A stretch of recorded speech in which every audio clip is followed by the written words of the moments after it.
To our new fellows, congratulations. Your election to the Academy is a recognition of your leadership and your impact. We are delighted to welcome you into this community, and we look forward to the contributions you'll make not only in your research but in shaping the future of the Academy itself. So, what we have is we have 3-minute presentations from everyone, and we just go back to back in that. And at the start, first up, I'd really like to welcome Professor Alta Schutte from the University of New South Wales in Sydney. Thank you, Alta.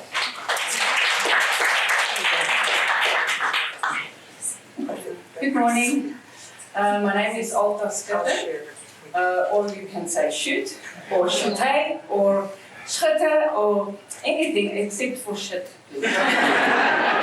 I moved from South Africa to Australia in 2020. I was brought over by the UNSW Sydney and the George Institute for Global Health, where I'm now co-director of the Global Cardiovascular Program. The only thing I really want you to remember about me is I'm the hypertension person, or the blood pressure person.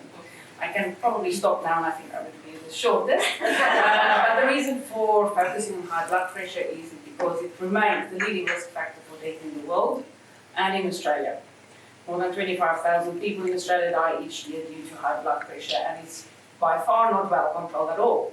In fact, in Australia, 32% of people with high blood pressure do not have it under control, which is really poor compared to other high-income countries. In Canada, for example, it's 68%, in Korea it's over 80%, so why are we doing such a pretty poor job? There's many reasons. So I've spent 2 or 3 decades already working in the field of high blood pressure globally. Now in Australia, I work for the World Health Organization, many other global companies where we're trying to develop new drugs, also new technologies such as wearable devices. We can now measure blood pressure with rings and with toilet seats and with patches, but please don't use them yet because we are evaluating their accuracy. They're not there yet. In terms of the work in Australia is really important.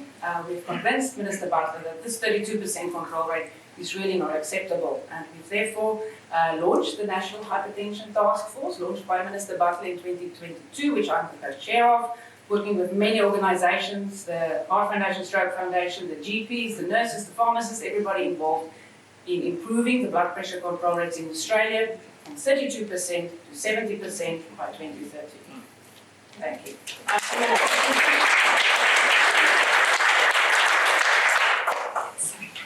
Thank you so much, Alta Schutte. Our next speaker is David Ziegler, who's also from the University of New South Wales in Sydney, but a very different area of work. Thank you, David. Thank you. Thanks for pronouncing my name correctly. And thanks for the honour of being of this fellowship. So my journey started back when I was more than 20 years ago now, when I was training in paediatric oncology. And at that time, I really loved, looking after the kids with leukemia. Their prognosis was amazing. The progress that had been made over the previous 50 years meant that the vast majority were cured. But there was this other group of kids who didn't do so well. And at that time, we really felt that we'd reached the maximum we could do with chemo and radiation therapy, and there was this sort of plateau that had been reached. And we had nothing for these kids who really just went into palliative care. And that was also the time when this drug hit the world, hit the media as the magic bullet for chronic myeloid leukemia and adult cancer, this drug called Gleevec, which was the first targeted therapy and was making headlines. And every chapter in the textbooks I was reading at the time, trying to learn about paediatric oncology, ended with, new targeted therapies may change the way we treat these cancers. So I thought I've got to find out about these targeted therapies, and I actually ended up in Boston where they developed Gleevec, and in fact, where 50 years previously they'd treated the first kids with leukemia with chemotherapy, and started to work in this area, and ended up working on brain tumours because that was the biggest area where we weren't doing so well with cure rates. So I came back to Australia and said, I want to work on this paediatric brain tumour, and everyone said, what's that? What are you talking about? And no one had studied it. There was no research program because we couldn't even biopsy these tumours. They occur in such a critical part of the brain. So we ended up setting up an autopsy program where we could actually for the first time collect these tumours, started up a brain tumour lab with one person for several years until eventually it grew. Now we have about 25 people really focused on trying to find new treatments for brain tumours. Also, then have successfully translated many of those to trial, but when I started, there was no one I realised who could actually do the clinical trials. So we set up the first trials program where we actually had the capacity to run these early phase trials for these children. And then finally, a very big effort over the last few years has really been about trying to match the right kids to the right targeted therapies. And that's why we set up the Zero Childhood Cancer Program, so Australia's national precision medicine program, which is now open for every child with cancer from day one at every centre in Australia, and really sort of globally leading in that area. I just need to say it's been a huge team that I've worked with, and I think that's really been the key to what's got me get on this podium, but it's really a huge team in all those different areas that I've been working with that have helped me here. So thank you very much for this honour, and we'll keep working.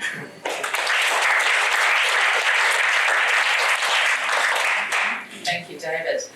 We now move on to Professor Natasha Harvey from the University of South Australia. Thank you, Louise. Good morning, everyone. How does a single fertilised cell develop into a complex organism comprised of hundreds and thousands of different cell types? And how is the identity of those cells programmed? The cardiac muscle cells of our heart are specialised to pump blood around our bodies. The red blood cells circulating in our bloodstream are specialised to deliver oxygen to our tissues. But how is this identity programmed? These are the questions that fascinate me as a developmental biologist. My research program is particularly fascinated by cardiovascular development. How is our heart, blood vessels and lymphatic vessels built during development, and how do defects in this process go wrong in human cardiovascular disease? We're particularly fascinated by lymphatic vessels. I can almost guarantee you haven't thought about yours recently, but they do really crucial functions in our bodies. They're important for fluid homeostasis, for directing immune cell traffic, and for lipid absorption. Lymphatic diseases are complex and sometimes devastating, and they include lymphedema and complex lymphatic anomalies. There are currently no effective therapeutics for human lymphatic vascular disease. My research program aims to resolve this problem by understanding and defining at the genetic, cellular and molecular level how the lymphatic vasculature is built during development and how defects in this process cause human lymphatic vascular disease. Collaboration is one of my favourite parts of research. Together, when we collaborate, we can solve really big problems. Our team has collaborated with clinical and genetics teams in Australia and internationally to identify the genetic variants that cause human lymphatic vascular disorders. And then our job as developmental biologists is really to understand and define how those gene variants cause disease. And this will pave the way to new and desperately needed therapeutic opportunities.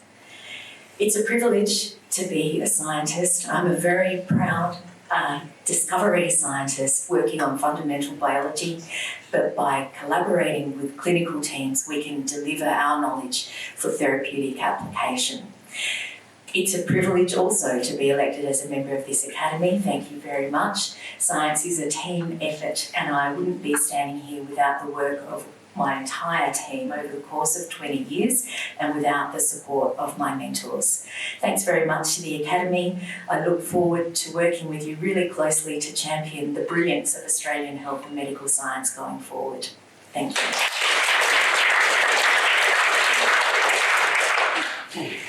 Thank you for all those today who've keeping so well to time. Our next speaker is Professor Rachel Neale from QIMR Berghofer. Thank you, Rachel.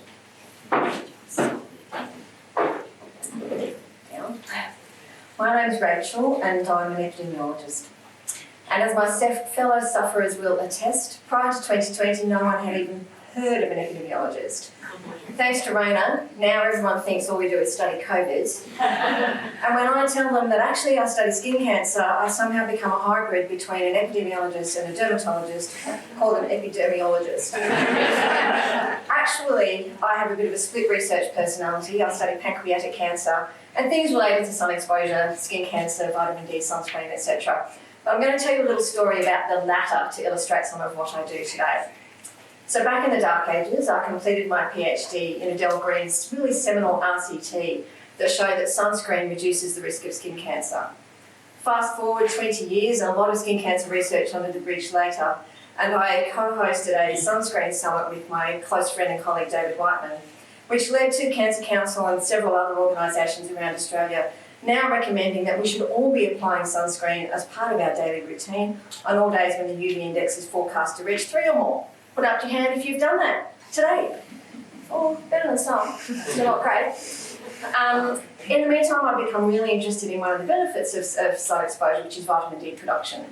And I delivered some research, including a humongous RCT of 21,000 people, which really suggests that we need to be doing a lot more to develop policy and practice that will mitigate the unacceptably high prevalence of vitamin D deficiency in our community. So how do these two things stack up together? Well, the position statement that arose out of the sunscreen summit said, based on my systematic review, that there is no evidence that putting on sunscreen as part of your normal daily routine will increase your risk of being vitamin D deficient. But there was a gap in the literature. And just last month, I published a paper showing the results of a 640-person RCT that shows that, in fact, putting sunscreen on every day for 12 months did increase the risk of vitamin D deficiency by 35%. And in fact, that 10% of Australia's cases of vitamin D deficiency are attributable to daily sunscreen use, which is a really big problem. So this is complicated and even already further complicated an already very complicated situation. I've got some ideas about how to deal with that, and I'm very happy to chat about them to whoever's interested. And for anyone who thinks that's really boring, I'm happy to chat about my recent bike ride from Rome to the Scottish Orkney Islands.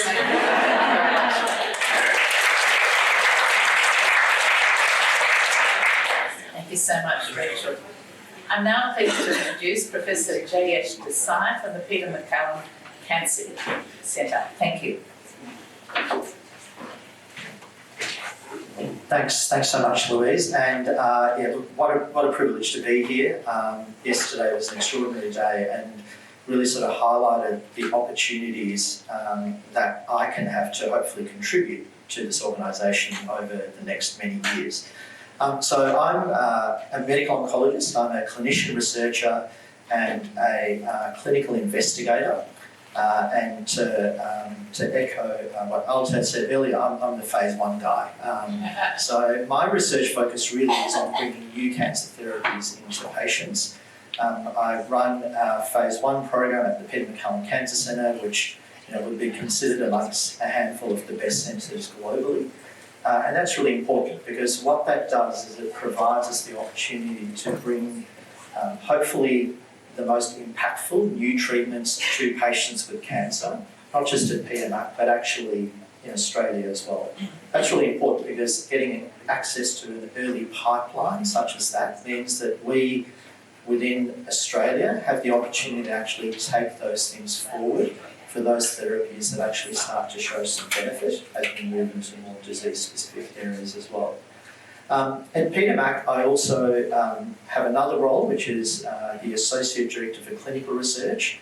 So that's broadly responsible for helping develop and determine our clinical research strategy across the organisation. And as part of the research exec there, that's also really important as well in thinking about how we might influence not just internally what goes on in the cancer space, but hopefully extending beyond that, not just to Australia, but actually out in the region as well. So coming back to my personal research interest, I've been particularly focused on developing new therapies for patients with colorectal cancer. And perhaps the best example I can give is with targeting a gene or an oncogene known as BRAF. BRAF has devastating consequences for patients. The median survival is about 9 months, but over the last 15 years, we've now developed targeted therapy approaches that have improved that survival to 3 years as well. And that's only possible by being very involved in that early development program, by being involved in the translational science, and by developing global networks that can take that forward as well. So really looking forward to getting more involved with the academy, seeing how I might contribute with the skills that I have in this particular space. So thank you.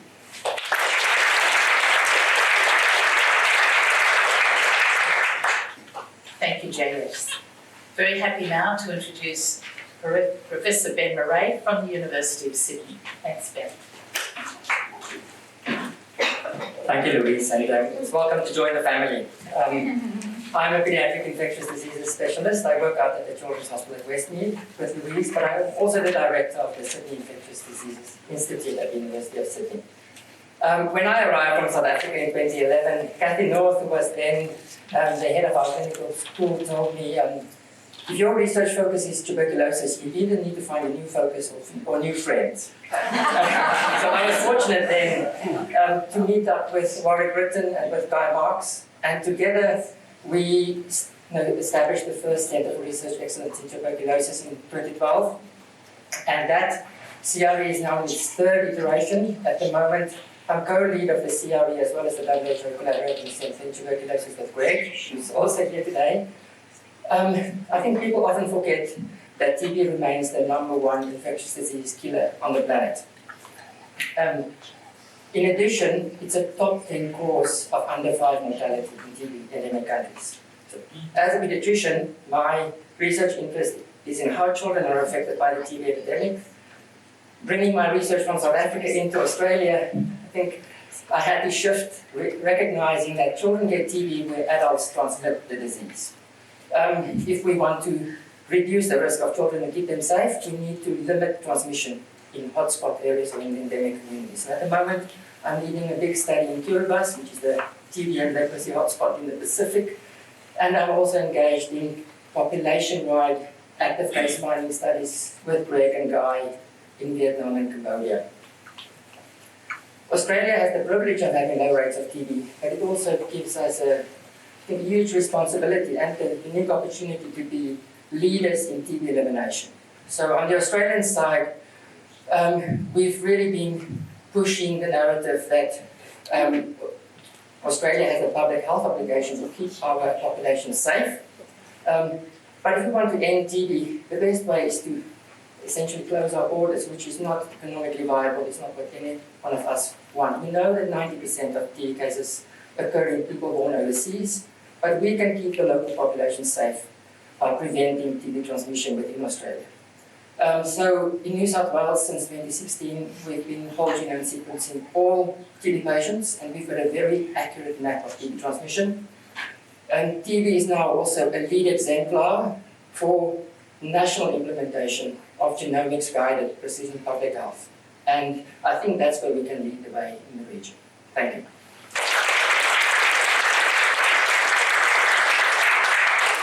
Thanks so much, Ben. I'm now very pleased to introduce Professor Helen Reddel from the Woolcock Institute of Medical Research. Thank you, Helen.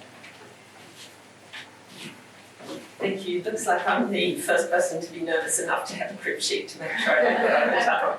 Thank you. So I've had a very unusual career. I won't dwell on it, but very early in my career, just a few years after graduation, we had a child with a congenital abnormality that needed treatment, and at that time, part-time training was not allowed. And so eventually, I had essentially a 13-year gap in my career.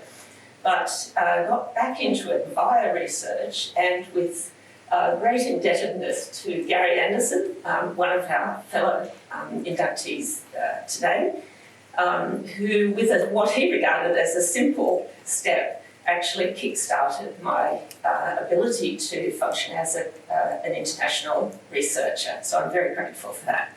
So most of my career has been around asthma and COPD, excuse me, I've got laryngitis. With a range of tools, so clinical trials, clinical outcome measures, standards, epidemiology, and qualitative research. And I must say my experience sitting on the other side of the table had a profound effect, both on my clinical practice as a respiratory physician and also as a researcher in terms of focusing on what's important for patients and the way we communicate about chronic diseases. So I want to talk about asthma. So it's one of the most common chronic diseases. Australia is notorious for having a very high rate of asthma. So it's a chronic inflammatory condition, but it's sort of handicapped by being perceived as a recurrent acute condition.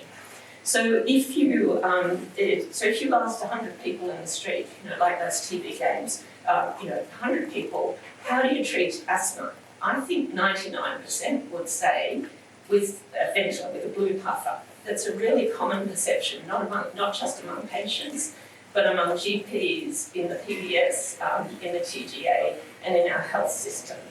And in guidelines, for most people with mild asthma, the guidelines have always said that inhaled corticosteroids are not needed, and that was never challenged.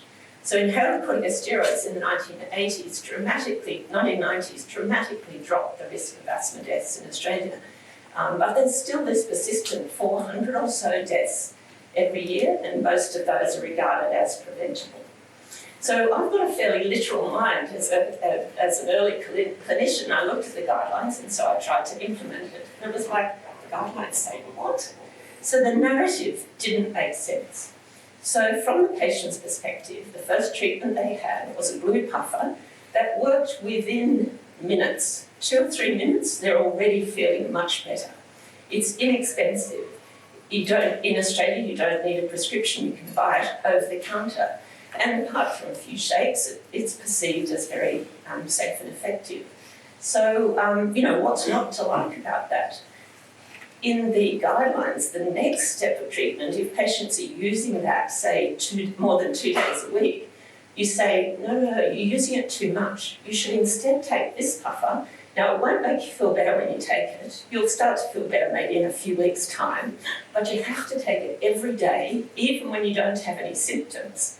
You have to have a prescription for it, and by the way, it's got that nasty name, steroid, which widely in the community is perceived as what rots your bones and stunts children's growth.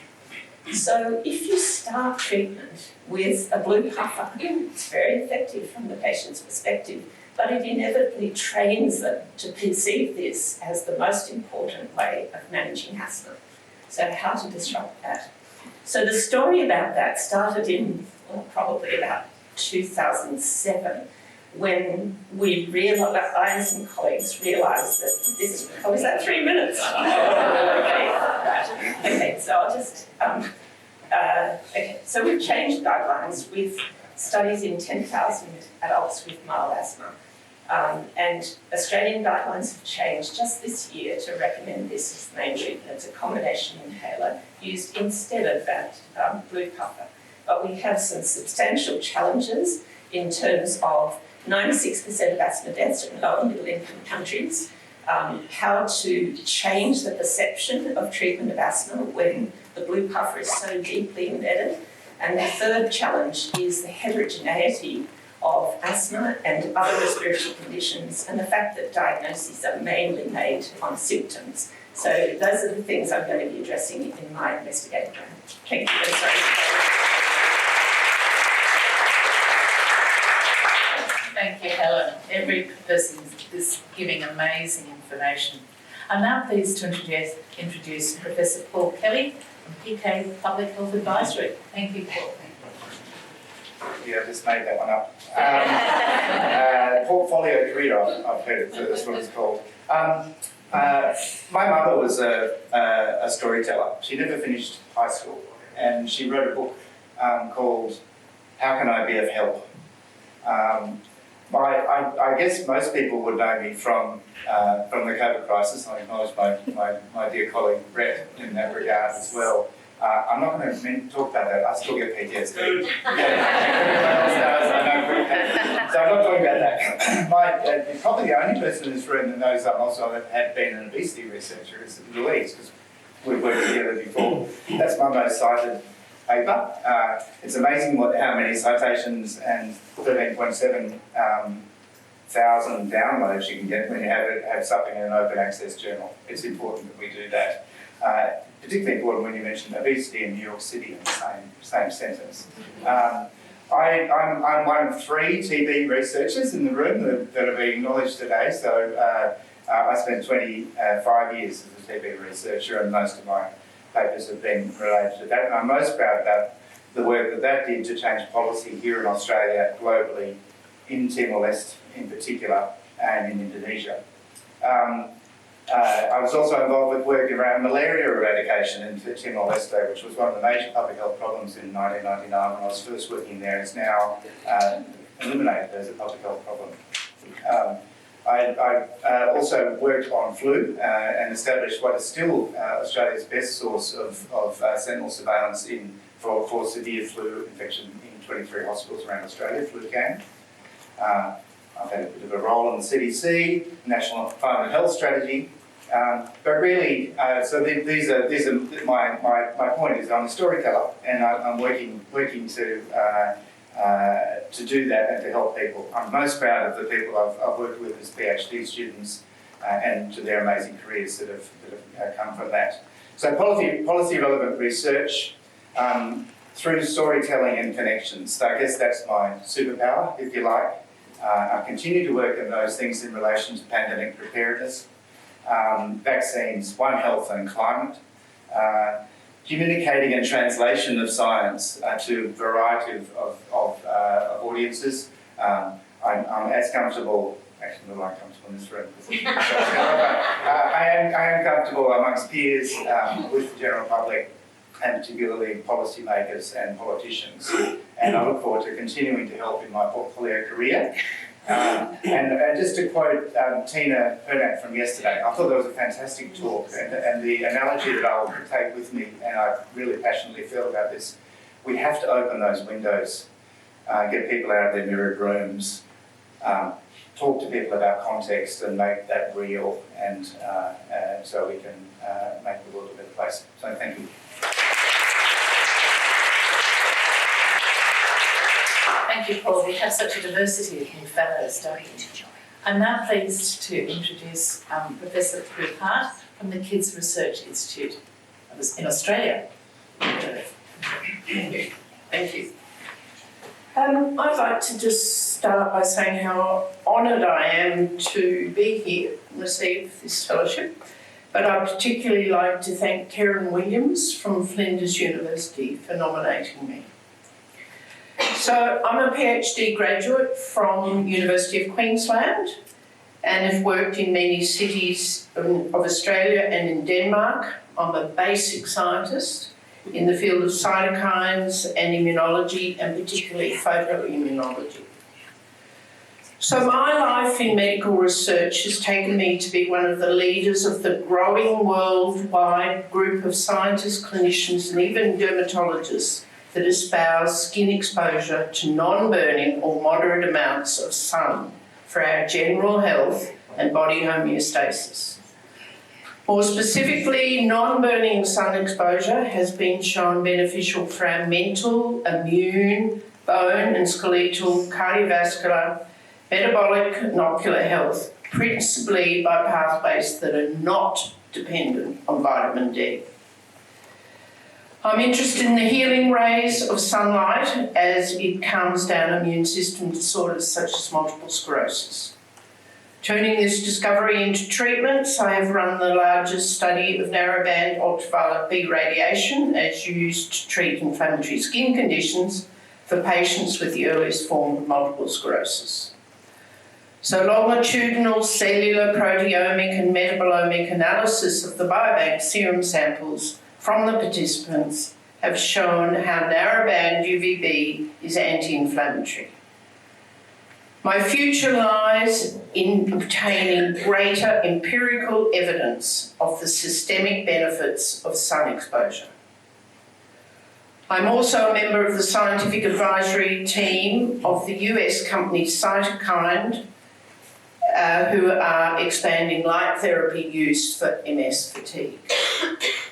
So for those interested in a high-level overview of this research, the lead article in the June 2025 edition of Scientific American covers the potential of the healing rays of sunlight and covers much of my research findings. So thank you very much. Thank you so much, Prue. And now we have the last person in this first session, Professor Julian Trollor from the University of New South Wales in Sydney. Thank you.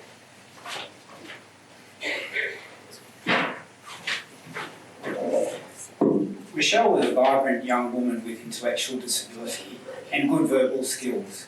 She went to the emergency department with her mother, the second visit within a 24-hour period with a severe and escalating headache. Distressed, she lay on the floor and cried. The staff, who were frustrated, called the security to escort her to a waiting taxi to take her home. Michelle staggered out of the taxi and died before she could make it to the front door. Michelle's story typifies the 27-year median life expectancy gap for people with intellectual disability. The group have a potentially preventable death constituting 40% of all deaths. And this is just a marker of the systemic neglect in healthcare for this group. The Disability Royal Commission concluded, largely on the basis of research evidence and lived experience evidence, that this gap was indeed a marker of systemic neglect in our healthcare system. The deaths are the tip of the iceberg, characterised by a lifelong problem with access to preventive healthcare that begins at birth, that continues then throughout the life course.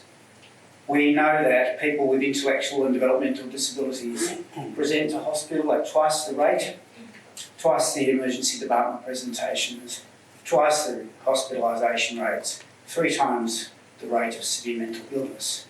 Yet we know that this group experience significant problems when they access healthcare. They encounter health professionals who are ill-equipped, who haven't received training. They encounter a system which is not geared to meet their needs and essentially have really poor health outcomes. I'm passionate about making a difference to this neglected population. Sadly, we know the gap. I'm privileged to now lead a new national centre which is building better health systems. This centre is co-designed, co-led and co-governed with people with intellectual disability. We are really trying to change the narrative, trying to really elevate the status of this group at every level, including our health policy, regulatory systems, and provide better resources for everybody to help better health outcomes for this group. It's an absolute privilege to be here. I don't normally speak with a tremulous voice, to those who know me, okay? But I think for me, and I see people who do know me nodding, to me, this is such a privilege. I would not have expected to be here 30 years ago. I really hope I can use this opportunity to bring to the Academy the push to recognise neglected population groups in our systems, to better gear our healthcare systems in the right way to meet neglected population groups' needs. Thank you so much for listening. It's an absolute privilege.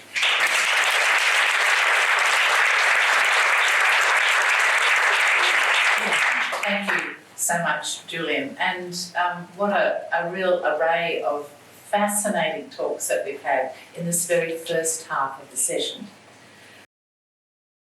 Hello, everybody. Thank you. We do have some people with a great bell that can be used for lots of purposes. I'm now pleased to invite up to speak Professor Minghao Zheng from the University of Western Australia. Thank you, Minghao.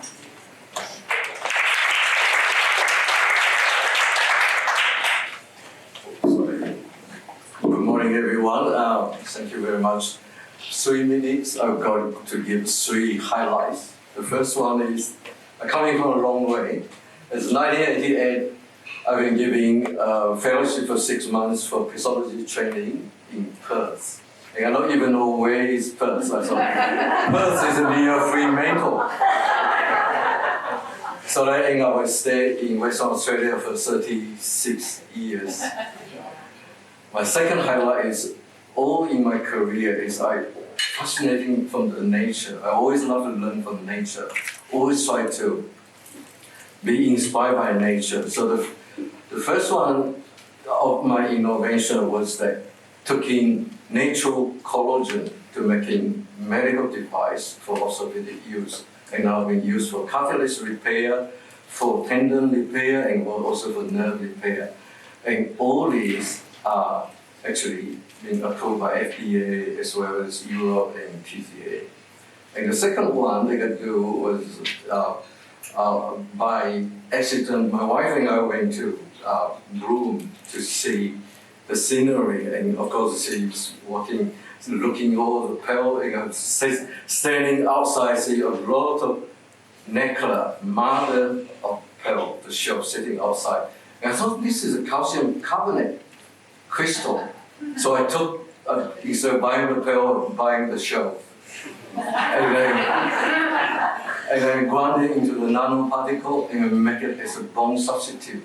So convert the calcium carbonate into calcium phosphate hydroxy apatite, similar to the bone matrix.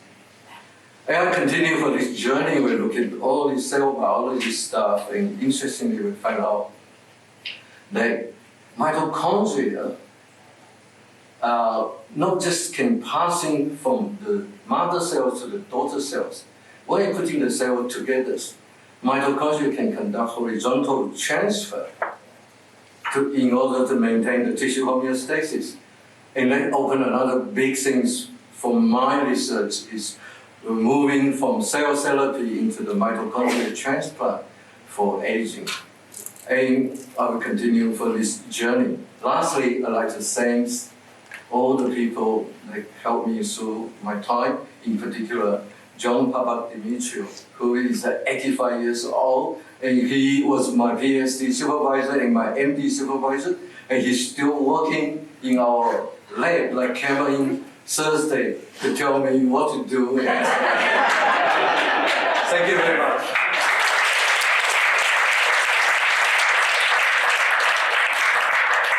How great it is to have mentors who keep on keeping on and keep an eye on you.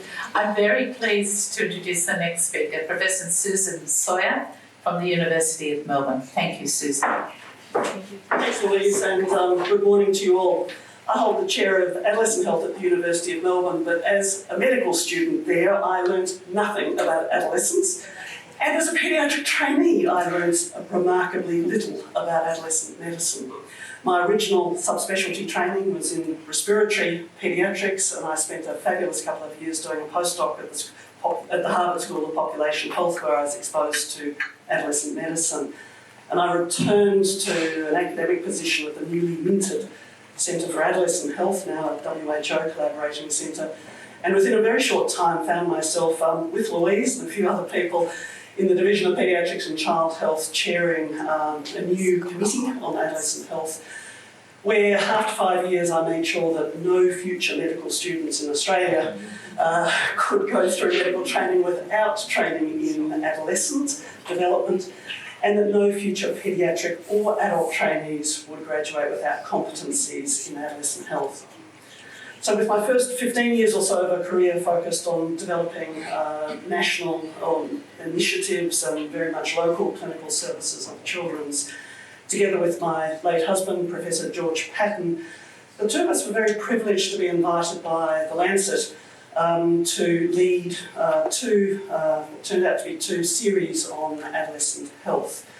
And that then led at the end of the Millennium Development Goal era to the invitation from Richard Horton to lead a first commission on adolescent health that was published right at the time of the Sustainable Development Goals, and turned out to be very surprising for both George and I, and incredibly influential in terms of really establishing the field that we now think of as global adolescent health, and really building the understanding not just of the importance of the first 1,000 days in the life of children, but that development continues and the first 10,000 days is just as important.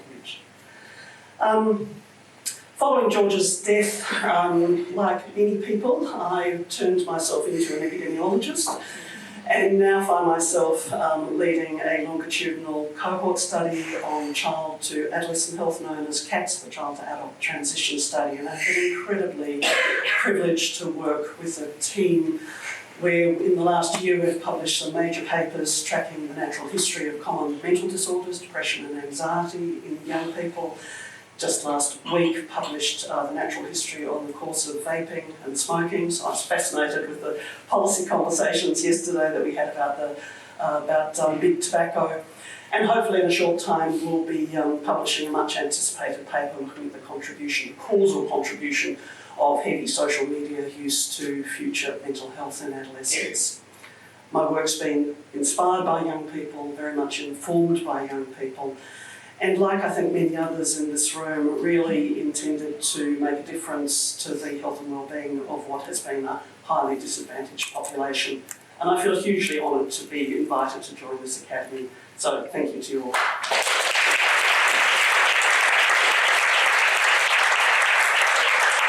Thank you so much, Susan. We move on now to our next speaker, which is Professor John Greenwood from the Baker Heart and Diabetes Institute. Thank you, John. Thank you, and thank you to everybody in the Academy for welcoming me in. Many people point out that I've actually not been in Australia for very long, and people still describe me as being fresh off the boat. So I want to give a sort of a bit of a background to why I ended up doing cardiology. My mum had a heart attack when she was 35 years old. That was in the 1970s when I was about 7 years old, and she didn't go into hospital like many patients. She stayed at home to look after me as a single parent. And even if she had gone into hospital at that time, there wasn't really any treatment for a heart attack other than just morphine. So she probably didn't actually do any worse by staying at home in many ways. Moving the clock 50 years on, then there's been huge advances in heart attack care, and I've been really privileged, I think, to be an academic cardiologist who's really focused on coronary artery disease and heart attack care.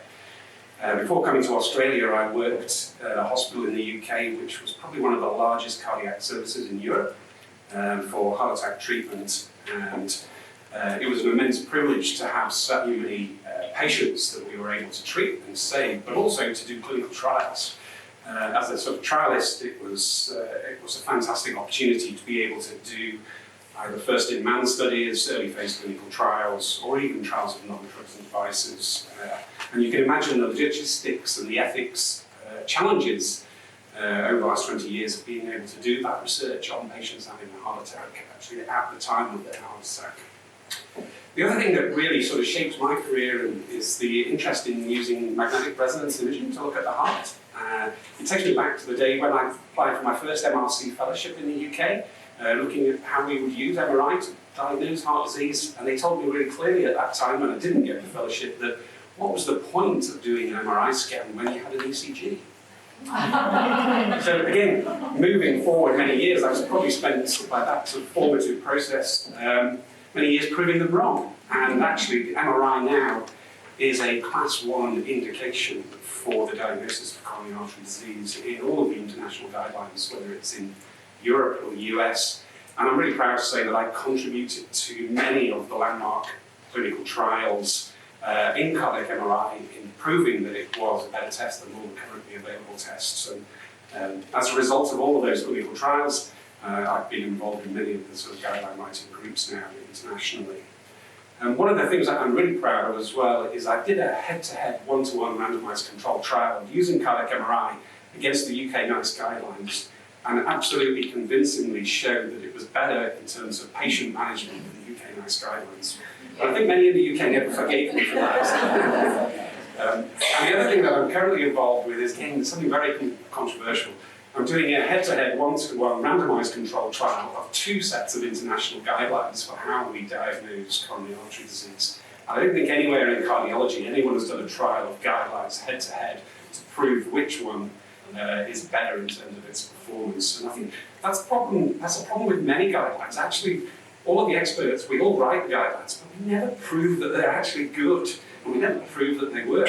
Most of the recommendations, 85% of the recommendations in clinical guidelines, are usually expert opinion. So I'm hoping to change the dial. I'm hoping to bring cardiac MRI to Australia, because sadly, it's still not available routinely in the public health system, particularly for coronary artery disease. So hopefully I can be a strong advocate for that through the society and make that test available for everybody here in Australia as well.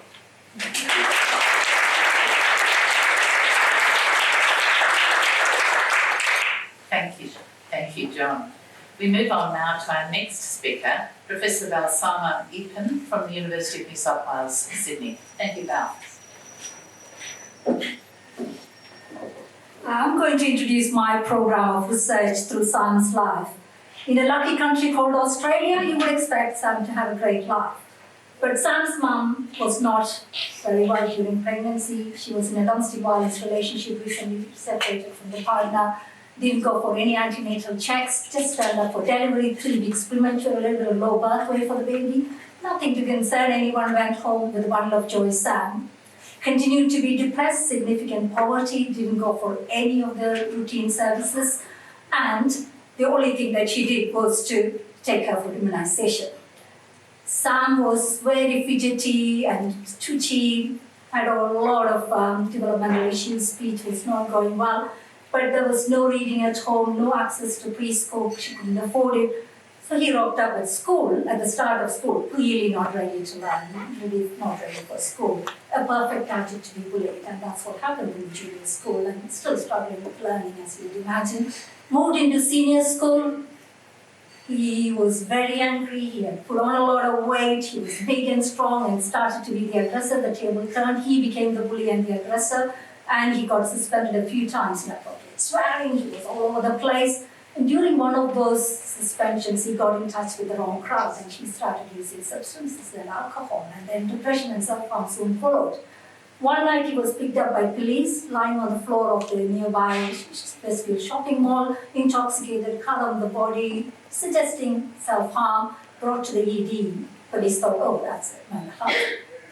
For the first time at the age of 13, Sam comes to the attention of health services and comes into the mental health statistics. He already has ADHD, developmental and learning issues, depression and self-harm, substance use, obesity. We want to shift our focus on early illness, which is early adolescence to early in life. And my program is basically concerned with identifying children like Sam, no matter where they are, cultural, linguistic, socio-economic background, doesn't matter. We have got a very equitable program in immunization. Everybody is vaccinated, 89% as it stands now. I hope it doesn't come down further, but that's where our work needs to be, so that no child is left behind because of their socio-economic background and then have a negative trajectory. Thank you very much for the opportunity to be part of this, and I hope we can really make a shift, because we now currently have a suicide program that starts at 13. No one is waking up at age 13 and saying, I'm going to kill myself. Go figure.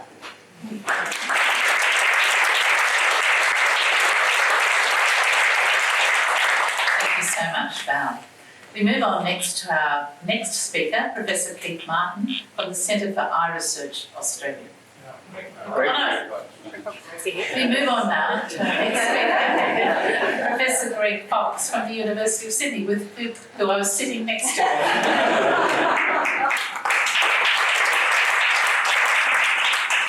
Thank you. I'll do my best, but I'm sure Keith Martin will also do a great impersonation of Keith Martin as well.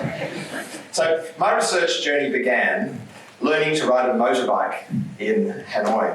I moved there 15 years ago and was immediately confronted by the chaos and fear of the Hanoi streets.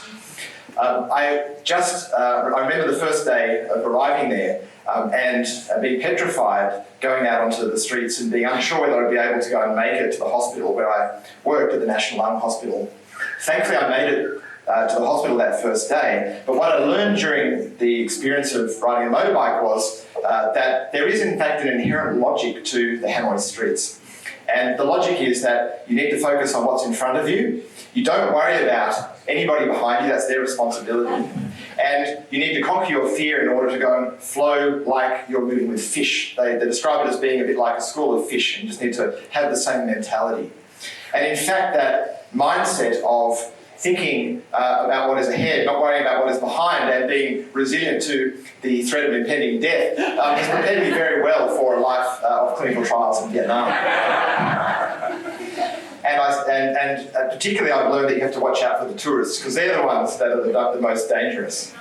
So, in fact, over the last 15 years, I've had the privilege of working with amazing colleagues in Southeast Asia, particularly in Vietnam, to conduct a series of clinical trials addressing the leading infectious killer, tuberculosis. I think after the COVID pandemic, people have forgotten that tuberculosis has, for most of human history, killed more people than any other infection and still affects 10 million people today. And the place to do research into tuberculosis is countries like Vietnam, where tuberculosis is so prevalent. So over the last 15 years, we have done clinical trials to increase detection and prevention and treatment of tuberculosis. We have recruited over 250,000 Vietnamese people who have partnered with us to go and develop great evidence that has changed national and global guidelines.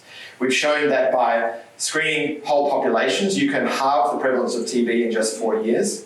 We've shown that you can more than double case detection by doing household contact tracing. And we've shown that you can halve the rate of drug-resistant tuberculosis in high-risk contacts by giving preventative therapy. And this has not only been through work in Vietnam, but it's been through wonderful collaborations in North America, in Europe, and across Asia.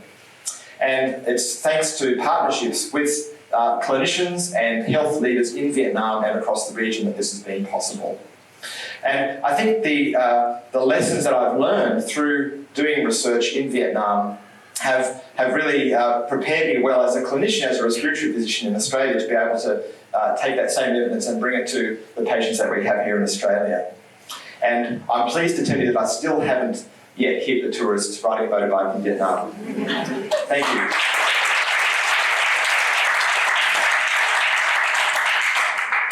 Thank you, Greg. And now, for a surprise, we come to Professor Keith Hart from the Centre for Eye Research Australia. Thank you, Keith. Well, thanks. It's a privilege to be here. And I also started my research career riding a bike in Vietnam. So, believe it or not, I worked at the Wellcome Trust research unit, which was developing artesunate as a treatment for malaria. And I spent a few months there. And riding that bike, as you described, I must be a little older than you. Mine was a bike, not a motorbike, or maybe that was a poverty thing. But it was an incredible place to work. I now lead the Centre for Eye Research Australia and head of ophthalmology at the University of Melbourne. I'm a relatively recent blow-in from the UK, a bit longer than John. I moved in 2019 in the aftermath of Brexit, which seemed a good time to leave the UK after one of the most spectacular pieces of self-harm the UK has ever done to itself. Don't get me started on that subject. And I thought, sunshine, kangaroos, let's go. And arrived in Melbourne, bushfires, COVID, locked in for 2 years. But it's been worth it in the end, because I think, and this dynamic community that we're part of is a real great example of what Australia does well. So it is the collaborative spirit, the optimism, the working together across disciplines that's been fantastic, and the vibrancy of the biotech sector as well. So I'm an ophthalmologist. My personal research interest is in glaucoma, which remains the leading cause of blindness irreversible cause of blindness in the world. And everybody sort of knows that glaucoma is something to do with high eye pressure. But my interest is really in what we do when we've reduced the eye pressure and people are still continuing to go blind. And that's the minority of people, but because it's such a common condition, it's a large number of people in absolute terms. And so what my focus has been using different ways to treat glaucoma, and we're developing gene therapies for glaucoma.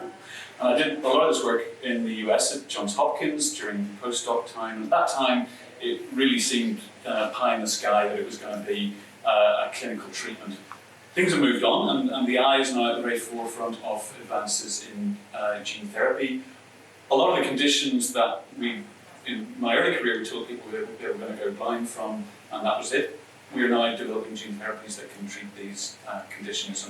And so that's the real passion for me, is to bring those treatments, not just to these rare conditions, but also to more common conditions. So we have fantastic tools, and gene editing is coming for some of the inherited retinal diseases, and it's great to be at the forefront of that, and I hope I can contribute to the Academy, and I'm privileged to be a member. Thank you.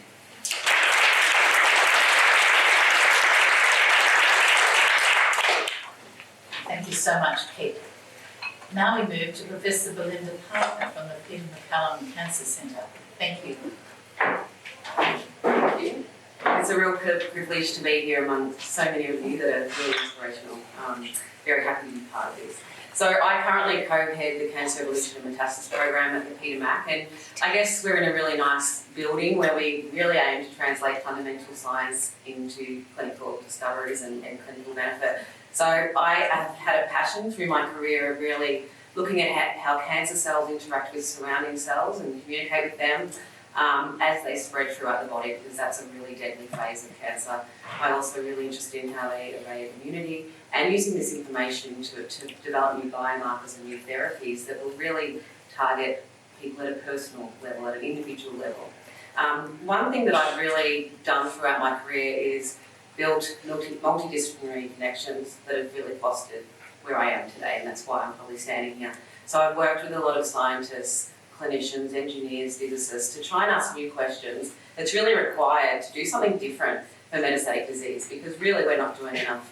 A couple of those examples of where we've really been able to make amazing findings using these multidisciplinary teams is working with physicists at La Trobe University, where we developed a new slide called the AAHMS slide, where we can detect cancer cells differentially from normal cells just by looking under the microscope without staining the slide. And we've co-founded a company, Sense now, to take this further into other cancers and also to use digital pathology to try and diagnose cancers earlier to prevent metastatic spread.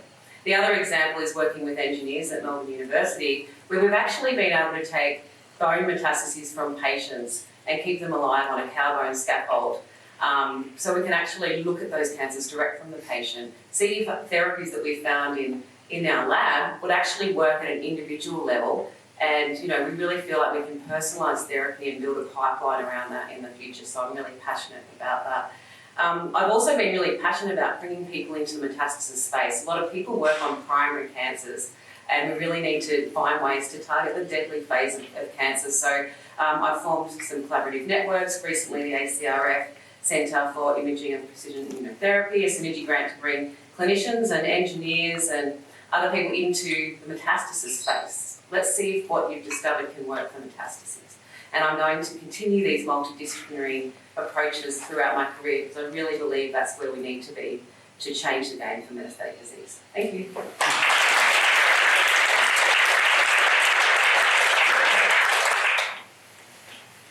Thank you so much, Belinda. Our next speaker is Professor Wayne Tilley from the University of Adelaide. Thank you, Wayne. Thank you very much, Louise. It's a real privilege to be here. I'm going to tell you how old I am. So I cloned the androgen receptor before PCR machines and automated sequencing. And I had no idea back then that a single gene would occupy and maintain my curiosity for most of my life.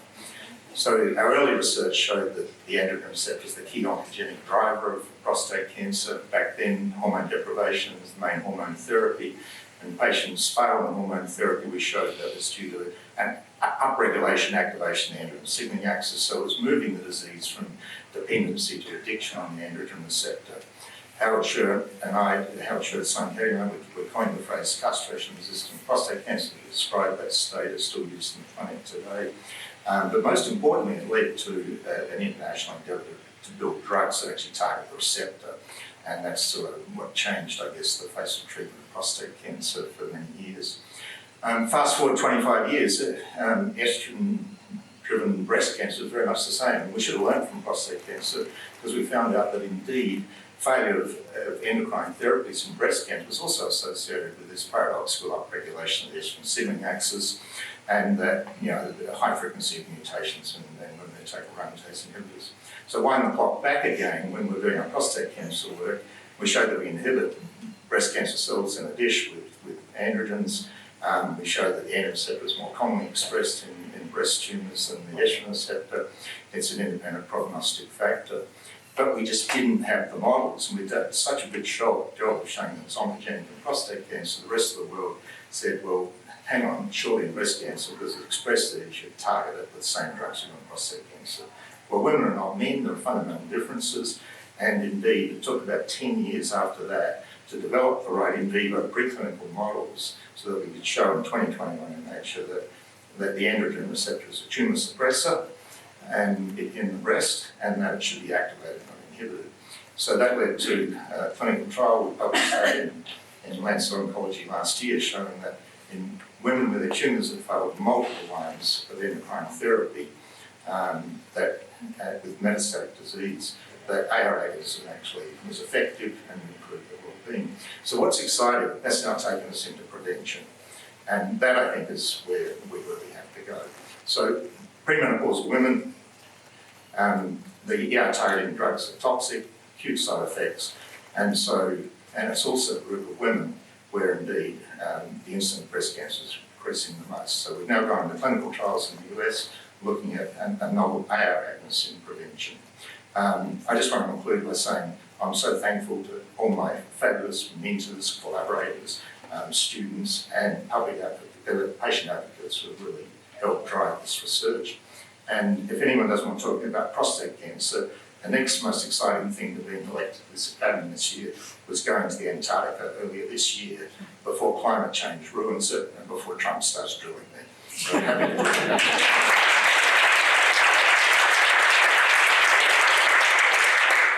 Thank you, Wayne. I love the passion that our fellows have for many, many things, including their work, but beyond. Our next speaker is Professor Gary Anderson from the University of Melbourne. Thank you, Gary. So I think it must have been a tragically nerdy kid. I remember in primary school, the things that got me into science, asking my father after rain, why do the earthworms come to the surface? And he said because they breathe through their skin. So this idea of gas transfer across wet membranes was in my mind for ages. Then in grade 5, one of my best friends almost died from asthma in the playground, and my best friend's brother died from leukemia. And you hear my voice, it's still prophetic. And then an aunt gave me a book, and I learned about Paul Ehrlich, the great German scientist who'd used the technology of the aniline dyes, which bound to a receptive substance, and he coined the term pharmacotherapy, the idea of using synthetic chemistry to make molecules to benefit. And I was in. I wanted to be a pharmacologist, and I wanted to go to the Swiss drug industry. That's really true. At age 12. Trained in pharmacology under the brilliant Mike Randon, had that chance. I was offered a one-year postdoc in Sandoz, which was then doing the best work in asthma. And if you're a medical person, that was an incredibly productive time. It led to 4 marketed medicines. You may have prescribed formoterol or indacaterol, or the injectable omalizumab, the anti-IgE, or Gleevec that I've spoken about with a few people. I worked with Nick Lydon on the Gleevec, 4 marketed medicines. Could not imagine the tens of millions of years of patient benefit that come from that. In my field, those drugs, I'm known for those, but I'm also known for one word, endotype, taking complex mesh diseases and breaking them down to small subsets. And I think that's what I've done into some molecular pathways. But what's most exciting, I'm looking at Ginny here, is to now, with our forward work, challenge some problems in asthma. Almost every asthma person in the world thinks asthma is incurable. That is not true. In a few weeks, we will launch the Cure Asthma supplement of the Medical Journal of Australia, drawing on the formidable research of our Australian colleagues to challenge the idea that asthma is incurable and to push forward looking for true cures of disease so that the usual encounter with medical care will be deep remission and permanent cure. And that's the forward vision. Thank you.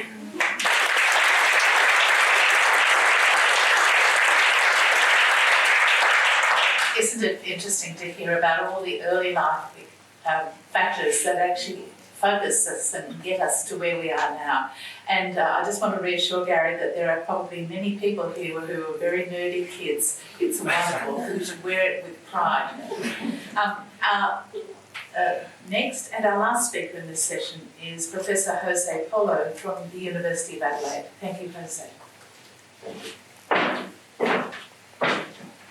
Thank you. And yes, I was super nerdy. I'm still very nerdy. So first I want to say it's an honor to be here, especially in a Health and Medical Research Academy. I honestly feel very honored. I want to thank my proposers and supporters for this as well. Yes. I'm a basic scientist, and as just we heard, I wanted to be a scientist all my life.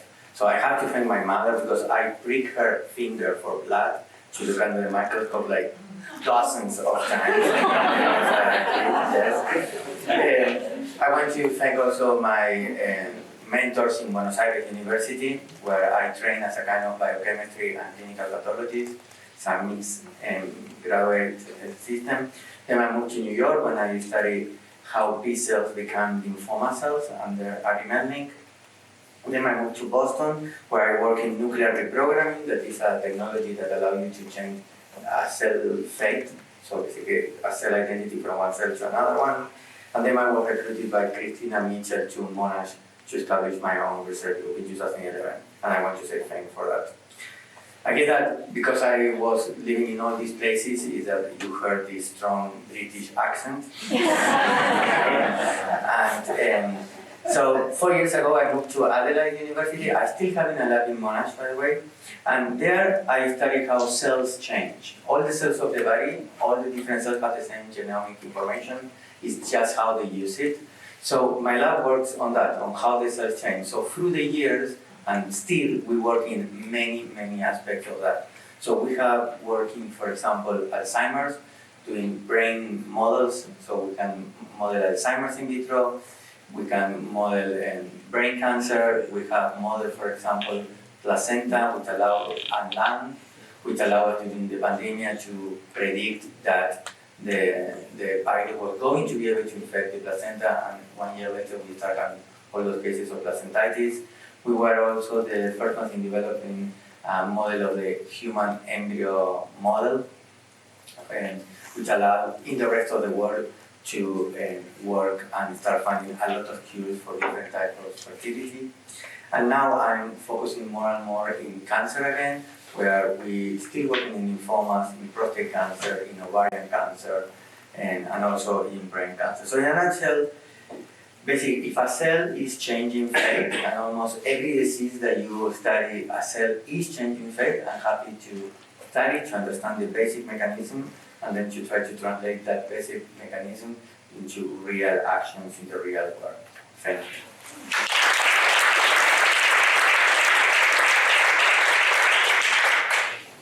Thank you, Jose. Well, what an amazing morning. 20 presentations, short, sharp, focused, very varied, but I can see the passion, what has driven people, their vision for the future, and it's wonderful to think that these exceptional people are now fellows of our academy. Thank you all for your exceptional presentations, and you all certainly rose to the challenge. Our final session for the annual meeting will begin at 10:30 a.m, so in 10 minutes' time, next door in members' dining room 2. It will explore, I think that's right, it will explore how we can how we can strengthen trust in health and medical science in the future. I look forward to seeing you there. And now please join me in one last round of applause for our new fellows.